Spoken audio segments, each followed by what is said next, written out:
Los comentarios y opiniones son responsabilidad de quienes lo expresan.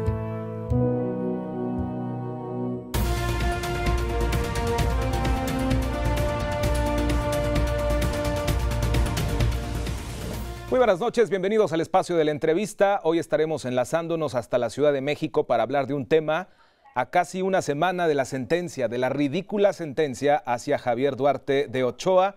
Estaremos en unos momentos más platicando con Arturo Ángel, periodista del portal Animal Político. Y es que mire, en base a los principios de lealtad e institucionalidad que rigen mi actuación, sí acepto la responsabilidad. Con estas palabras, Javier Duarte de Ochoa se declaró culpable, entre comillas, de haber desviado 126,000 millones de pesos de las finanzas de Veracruz.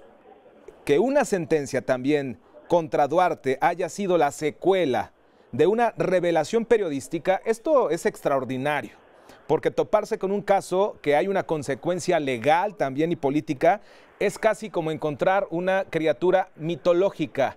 Así lo resumía también un periódico internacional, El País, al respecto de esta misma investigación que encabezó Animal Político. Saludo en la línea telefónica a Arturo Ángel. Él ha estado siempre muy atento de toda la información generada de Javier Duarte de Ochoa y su equipo de delincuentes. ¿Cómo estás, Arturo? Muy buenas noches. Hola, ¿cómo están? Muy buenas noches. No, un placer y un gusto estar con ustedes. Arturo, te preguntaría yo así de bote pronto, ¿qué sabor de boca deja para ustedes los periodistas que iniciaron con esta investigación, esta sentencia hacia Javier Duarte de Ochoa? Mira, yo te diría que para responder eso depende de qué posición lo veamos, ¿no? Es decir, te diría que básicamente es un sabor agridulce. Por un lado, porque sí no podemos soslayar un hecho importante, olvidándonos un poco del número de años de prisión y lo demás.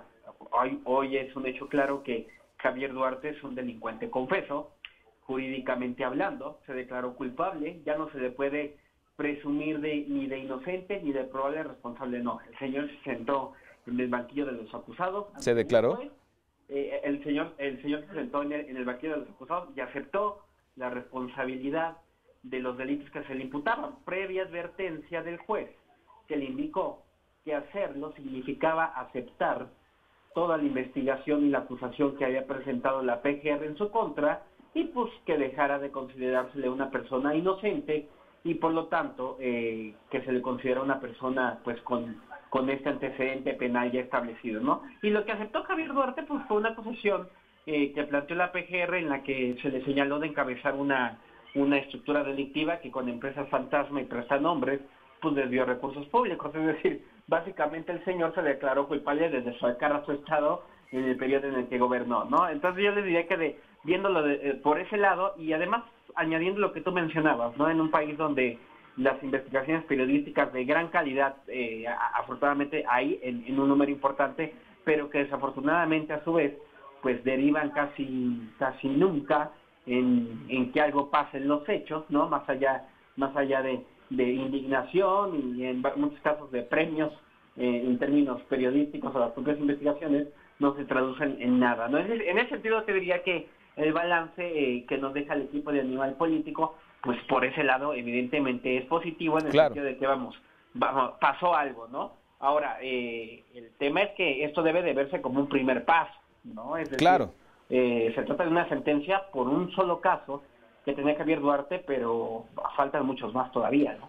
Ahora, Arturo, ¿el nuevo sistema de justicia penal brindó algunas ventajas a Javier Duarte o fue la propia PGR que facilitó las cosas al eliminar el delito de delincuencia organizada? ¿Cómo lo ves tú?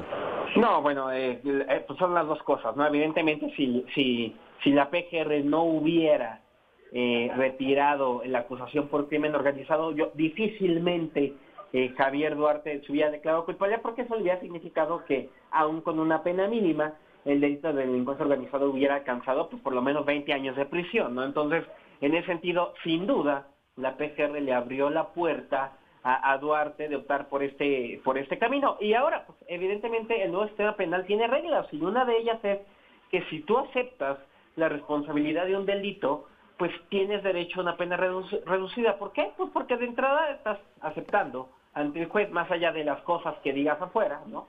O que digan tus abogados afuera, pues tú ante el juez y ante la justicia te estás declarando culpable le estás ahorrando al Estado tiempo, recursos, en fin, un sinfín de cosas que implica el tener una persona procesada y pues prácticamente permite que se cierre un caso, algo que indudablemente no ocurría en muchas ocasiones en el sistema anterior, por ejemplo, en el caso de Gordillo, donde se le tiene 4 años presa y al final de cuentas termina exonerada, ¿no? En ese sentido, pues esas son las ventajas que otorga el nuevo sistema penal y como tal, las personas que pues evidentemente cometen un delito, pues tienen derecho a estas alternativas, ¿no? Ahora, Arturo, yo platico con Arturo Ángel, periodista de Animal Político, esta noche. Él ha seguido siempre el caso de Javier Duarte de Ochoa.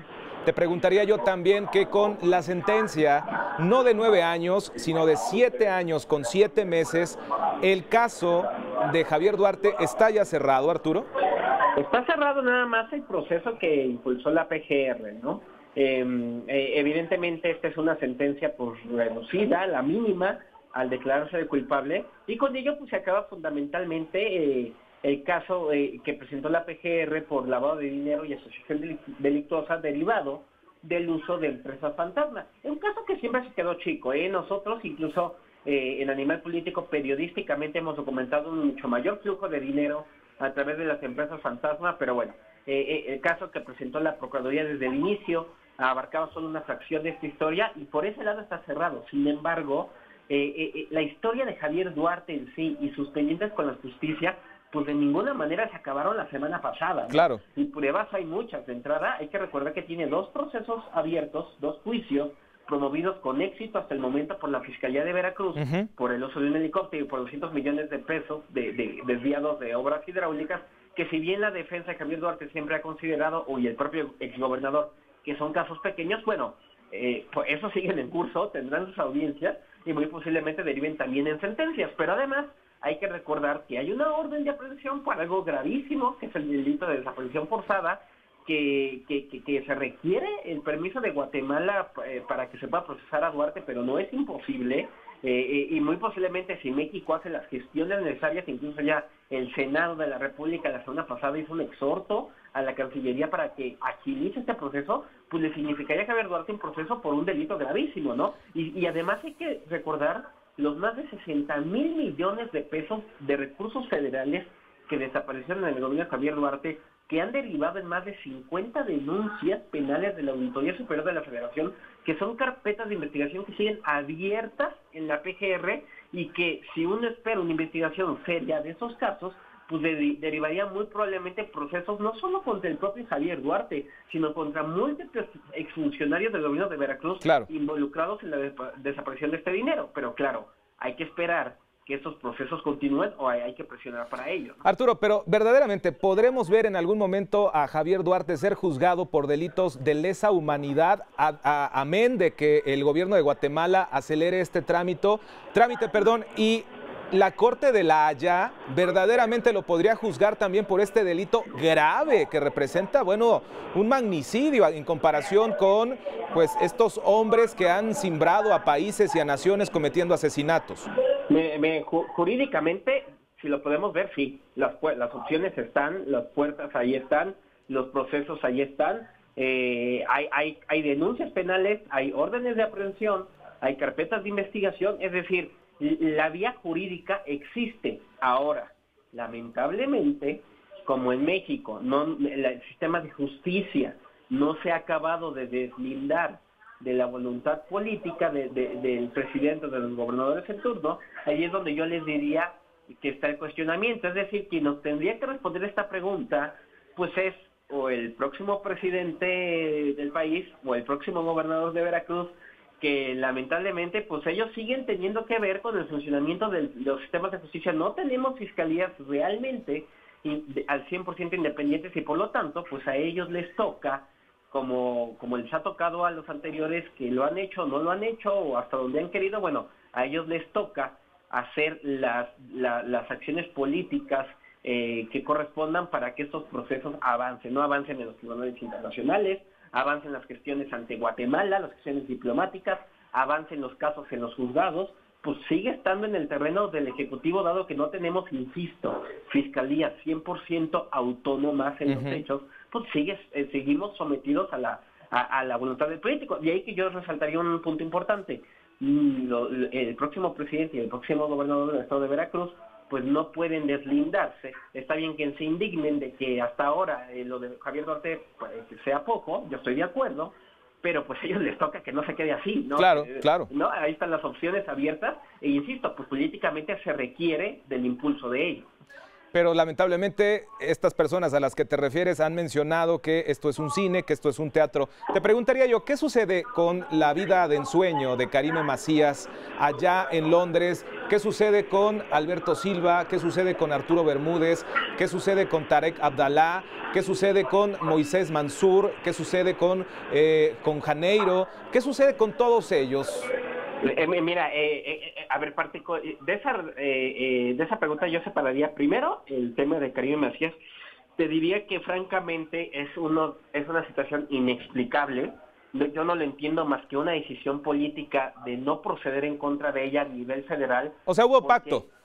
Pues es que no se puede concluir otra cosa, ¿no? Porque con los periodistas que hemos estado en las audiencias del caso Javier Duarte, escuchamos lo que dijeron los testigos que la propia PGR usó en contra de Duarte, los testimonios leídos por los fiscales, en donde estos testigos, tanto los contadores como los abogados que intervinieron en esta trama delictiva, e incluso los exfuncionarios del gobierno de Javier Duarte, el propio Tarek Abdalá, todos ellos coinciden en que Karime Macías no solamente se benefició de lo que se obtuvo ilícitamente, sino que ella tenía incluso una jerarquía mayor en todas estas operaciones regulares, es decir, prácticamente ella era la líder de esa estructura delictiva, y desde ahí es incomprensible que la PGR, teniendo ella los testimonios, no haya actuado hasta el día de hoy ni siquiera para recabarle una declaración en calidad de testigo. Por ese lado, claro, se le hemos cuestionado a la Procuraduría, y lo que ellos señalan, y bien señalando desde el año pasado, es que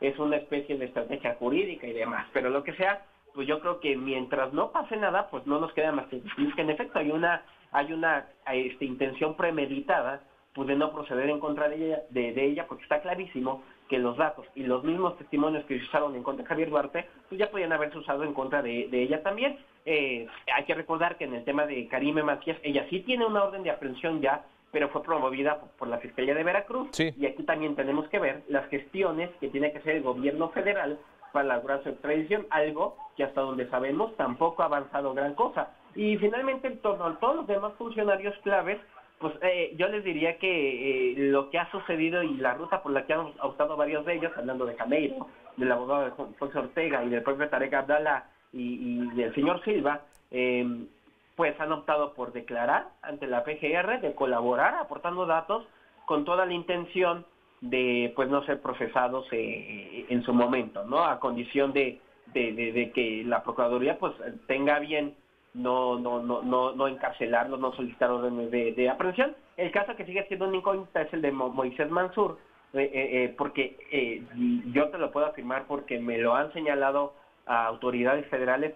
Él está perfectamente localizado y ubicado por la Policía Federal Ministerial desde hace mucho tiempo en Canadá, donde vive con su familia, donde sus hijos van a la escuela, y hasta el día de hoy, dado que él no ha aparecido como testigo en contra de Javier Duarte, pues suponemos que la orden de aprehensión sigue activa, pero pues no se le ha procesado. Hay que recordar un hecho: tanto Canadá como Estados Unidos, como el Reino Unido, países que han elegido varios de personajes involucrados en casos de corrupción en México, pues son países en los que los procesos de extradición son tardados, son lentos y en muchas ocasiones no terminan siendo exitosos. Pues ahí está de ejemplo el tema de Napoleón Gómez Urrutia, ¿no? Y regresa triunfador como senador de la República. Finalmente, bueno, ya con el fuero resuelvo todas las cosas. Por último, ya para finalizar, Arturo, ¿se sabe si Javier Duarte de Ochoa será movido del reclusorio hasta donde está en este momento o va a permanecer ahí? Mira, esa es una pregunta interesante. Primero hay que esperar un lapso de 5 días que está concluyendo el día de mañana, 5 días hábiles, para que la sentencia quede firme, quede confirmada. Hasta donde sabemos, la PGR no se iba a poder, evidentemente, porque esto fue un pacto entre la PGR y la defensa de que se acordó esta sentencia, pero la defensa igual dijo que la iba a analizar. Tendrá que haber en los próximos días una audiencia en la que se analizará en qué reclusorio debe de permanecer. Sin embargo, lo que creemos es que como él también tiene abiertos procesos, insisto, promovidos por la Fiscalía de Veracruz, pero que están a cargo de un juez de la Ciudad de México con sede en el Reclusorio Norte y cuyas audiencias tendrán lugar a finales de año, muy seguramente la decisión será no moverlo, porque, insisto, lo ideal es que él esté lo más cercano posible al juez a cargo de sus procesos, y en este caso, el juez, insisto, que lleva las acusaciones de Veracruz, es un juez local de la Ciudad de México con sede en el Reclusorio Norte. Entonces, a reserva de que se realice la audiencia para definir el destino, muy probablemente lo continuaremos viendo por lo menos lo que resta del año en el Reclusorio Norte aquí en la Ciudad de México. Es decir, hay que facilitarle las cosas. ¿Para qué ocasionarle problemas con moverlo y traerlo de allá para acá cuando tenga que comparecer? Arturo Ángel, periodista de Animal Político, te agradezco mucho el contacto telefónico esta noche con el auditorio de Veracruz a través de Radio, Televisión y también de su emisión nocturna de Más Noticias. Un gusto estar con ustedes y muy buenas noches. Muy buenas noches. Nosotros vamos del otro lado del estudio a despedirnos.